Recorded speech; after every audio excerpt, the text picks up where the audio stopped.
ضرار ابن عزور رضی الله تعالی عنہ یو صحابي دی. د قیصر روم هرقل باچا په جیلخانه کې راغی او دا غسوکو چې کله به هم د جهاد میدان ته دنګل او د پهلوانانو مقابلې ته به وته نو لنګ به په غاړه باندې او قمیص به نه اچو. چا ورته وی قمیص ولې نه اچي؟ وی بیا به د کافرانو په زړونو کې دا راځي چې ګینې ضرار ابن عزور به د قمیص د لاندې زغر اچولي او زما یقین د خدای تعالی په ذات باندې دی په زغره زما یقین نشي. لنډغر به وته یو لنګ به په غاړه باندې انتاکی د بحر په غاړه باندې په غزمه لګیاو. سل کسان د اسونو والا مجاهدین ورسره وو. د لښکر نه غیر چاپیرې غزمې کولې. نیمه شپه وه چې یو ناڅاپه حمله پرې راله او د سلو نفرو سره بندي کړی شو. جیلخانې ته بوتللی شو. هرقل بادشاه د ضرار ابن عزور په لیدلو باندې ډېر انتظار کړی و، ځکه تمام شام په سرحداتو چې څومره غزوات به کېدل نو لوی کارنامې به پکې د خالد ابن ولید وي او یا به پکې د ضرار ابن عزور کارنامې وي.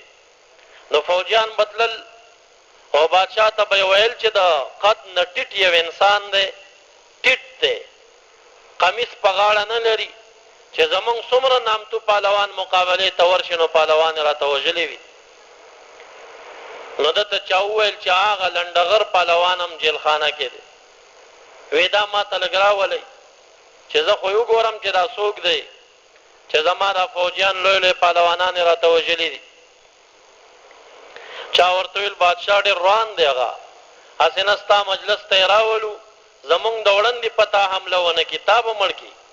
وی ښه، وی داسې تکړه تکړه سل پهلوانان غیر چاپېر ودروئ او بیا په ده کې ښې مضبوطې زولنې واچوئ، بیا یې زما مجلس ته راولئ. ضرار ابن عزور رضی الله تعالی عنہ مبارک دی را روان که. دی چې راوسته دی ډېر زړور و.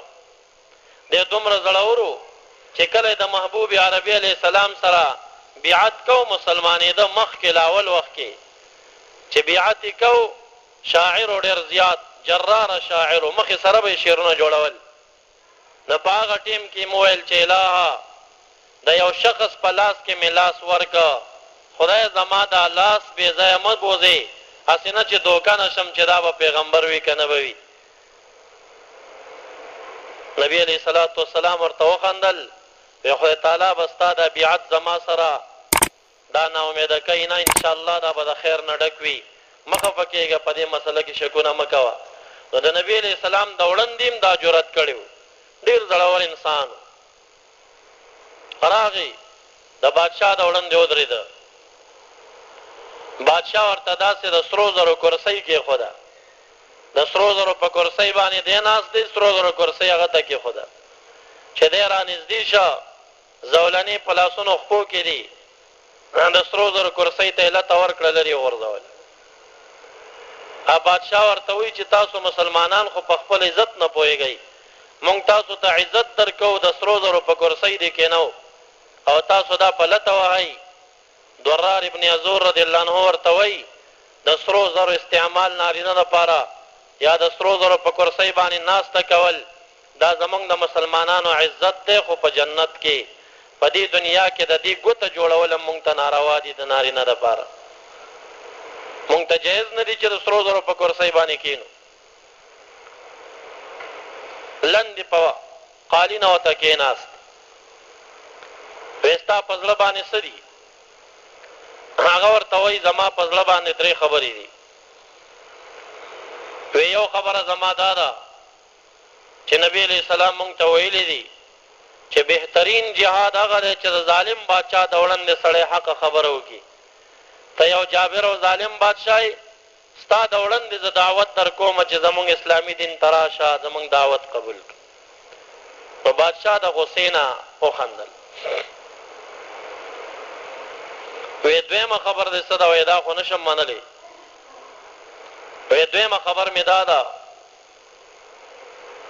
چې مونږ ته ټیکس راکوه مام خوشي کا او تخپل بادشاہي کا تاسو به زمون کار نه خو دومره ده چې ټیکس براکې لکه دا هندوان چې زمون مسلمانانو ملکونو کې اوسېږي خپل څه ټیکس دی هغه لنډۍ زمیان دی مونږ ته غږم نه کوو څوک یې وژلی خو نشي بیا بس خپل کفر کې کار دین کې چلېږي خو مونږ ته ټیکس راکوه نو هغه بیا وخندل تعجب نه چې په جیلخانه په دولانو کې تړلی دی او ټیکس ما نه غواړي وې درېیمه خبر وې درېیمه دا ده چې دا دوه نشي منلی نو درېیمه دا چې بیا ما خوشي که راځه چې مقابله وکړو جهاد وکړو سره نو بادشاه غصه شه فوجیانو ته یې وویل چې دی زما دومره بېادبي کوي تاسو ورته ګورئ نو 100 ګزارونه په یو ضربه باندې 2,000 ولګېد 100 ګزاره ولګېد یو قنا په دغه وخت کې پټ ایمان راوړی واقعه اوږده ده په دوله کې هغه را خلاص کو دی مو وژنئ پرېږده چې تداوي وشي هرقل بادشاه وي دا بوز هسپتال ته تداوي وکړه یو میاشت کې د دننه د هغه تمام پرهرونه بیرته جوړ شول نو دا مضبوط ایمانونه چې د کافرانو د وړاندې او د یو لوی جابر بادشاه د وړاندې په حق باندې زبان کولاوي خو د دین نه